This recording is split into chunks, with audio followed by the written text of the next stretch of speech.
Higher interest rates are here. Let's have a look. Hello everyone, Florian here and welcome to another episode of HeiseSays.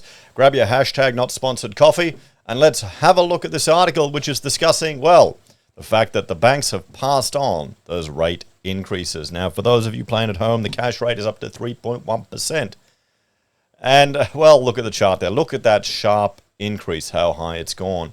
Now, I've been mentioning in previous videos, we had one person complaining about a $2,500 increase in their mortgage repayments. And someone left a comment because I've been saying, well, we all knew rates were only going to go up. It couldn't go any lower than 0.1%. And this viewer was leaving the comment going, well, there's a lot of talk about negative interest rates. How did you know it wasn't going to happen? Well, here's the thing. There was a lot of discussion in the media or articles in the media about negative rates, or more so the Reserve Bank advising and other bodies advising the banks to prepare or have the capability for negative rates. Okay, sure, that's fine. That's planning. That's future-proof. It may never need to be used. But there also was comments from the Reserve Bank governor who said to standing committees from Parliament that he's not going to go negative because they've seen what happens in Europe when they go negative with rates. People save more. It doesn't work. People are saving more money because they need to get ahead of the loss that they've had. It doesn't stimulate the economy. And remember, these guys just want to keep money flowing through the economy. That's why the government and everyone juiced the hell out of the housing market in the last few years. So that once I heard that, I knew, okay, it wasn't going to go any lower. So might as well lock in while rates were insanely low. That was my thesis that I put out there and that I acted upon.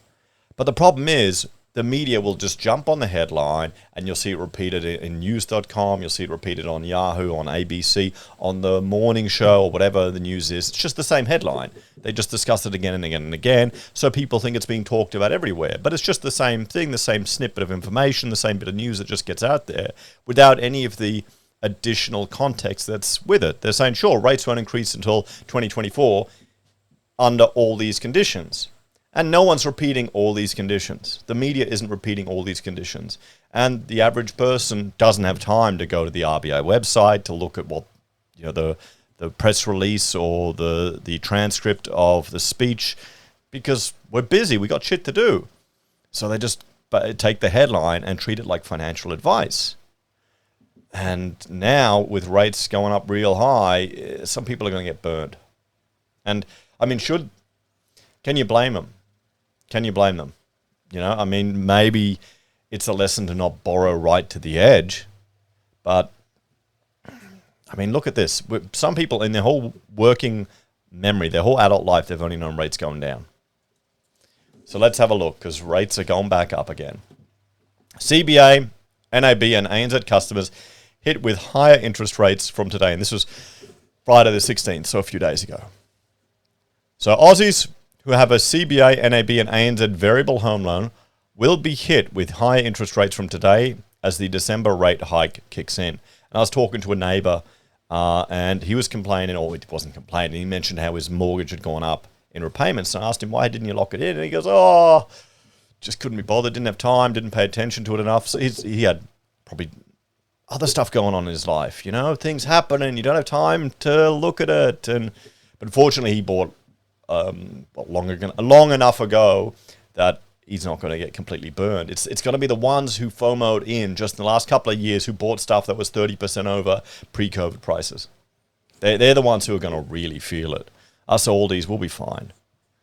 So the RBA raised the official cash rate for the 8th time earlier this month with a 25-point hike, bringing the rate to 3.1%. According to Rate City Analysis, the average borrower will now be charged an extra $834 as a result of the 8th rate hike.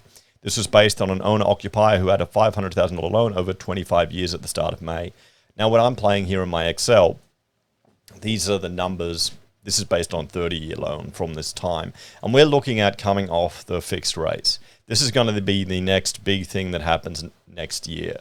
And 479,000 or 480 grand. That's the first home buyer average. Now, that's the average for all of Australia. It's going to be higher in Sydney and Melbourne. Probably Brisbane now too, because our houses are all just going stupid. They literally are going stupid. you can see you're talking like a 40% plus increase in repayments. So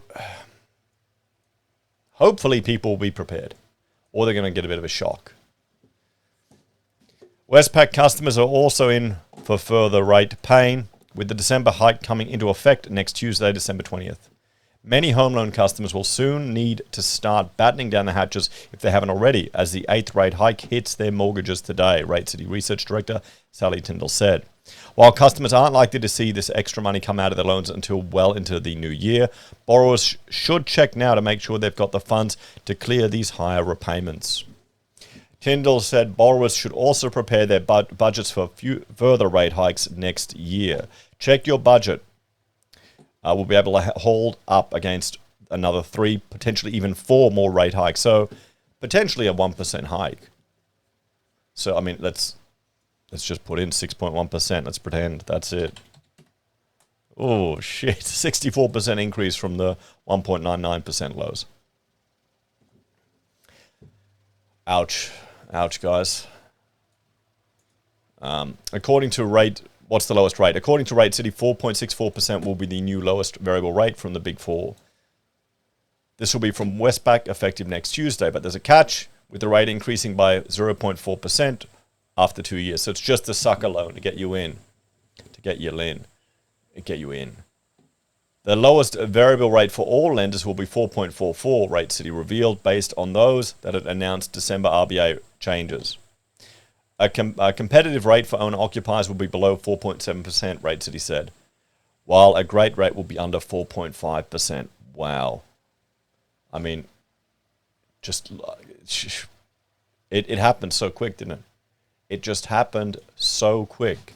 Guys, let's bring that up again. I mean, look, when's the last time we've had an increase like that? What is it? I'm looking at the chart down here. 80, 95? 95, that's the last time it shot up that much. I mean, how old was I in 95? 14? I think we'd moved from Victoria to Queensland because there was tough times in Victoria. Recession hit Victoria pretty hard in the construction sector, so we moved up to Queensland. So this is new for a lot of people. And, I mean, you've got to prepare for when you go off the mortgage. So... the high rate hikes are here. You need to prepare for it. If you've got a fixed rate period now, you've got a budget for rates going up. You've got to sit down, get into Excel, run some scenarios, do worst case. Thinking, okay, repayment's going to be this much. If you can, start just playing. Do a couple of months, put that extra money in a cash account, or add it to your emergency fund. So you've got it there just to test, to see how you can run with these higher rates, because it's going to come. It is going to come. Some people are going to, learn some harsh lessons, sadly. Oh, there you go, guys. Let me know your thoughts on this one. It's not really good news for anyone, except, you might actually earn some money on your savings. There's going to be some people that really, really learn some harsh lessons here to not trust the media or the establishment. You're going to get a lot of disenfranchised Aussies. Check out my other channels, Heise Vim and HeiseSays International, for other topics I discuss. And if you want to support us, you can financially on YouTube or Patreon, using our referral links, buying our pocket squares, or calling us if you need an architect. Take care, everyone. Have a great day, and I will see you in the next episode of HeiseSays. Good luck to everyone who bought in recently. There's nothing really you can do. Just cut your costs. Sell stuff. Go minimalist. Live the minimalist fantasy. Because I bloody well can't.